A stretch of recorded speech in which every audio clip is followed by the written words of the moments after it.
Благодарам.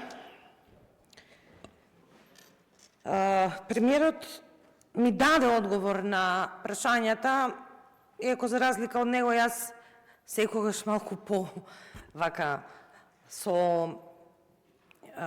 како да кажам, без ракавици би ги кажала имињата, но не ги нацрта кои се тие.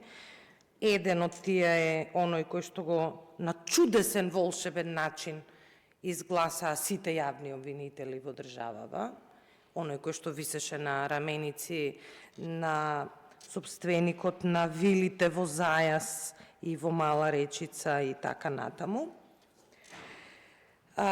Но мислам дека е време да ги кажуваме со име, со презиме и мислам дека е време веќе тие робусни акции да се превземаат, бидејќи трпението на граѓаните е при крај, а и немаме време да се занимаваме, како што кажав, со црните тоги и белите крагни, уште да го крадат буквално народот, а заради нив да добиваме негативни оценки од Европската комисија.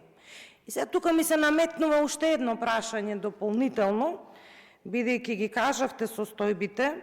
Вчера имаше едно случување, сосема во законот, и би сакала баш да го искоментирате случајот во Судскиот совет, оној скандалозен Судски совет кој што се најде и во извештаите на Европската комисија и во коментарите на целата меѓународна заедница, и тоа се фактички двете алки во Република Македонија кои што 2% граѓаните имаат доверба, а сега не сме мереле, можеби е и 0.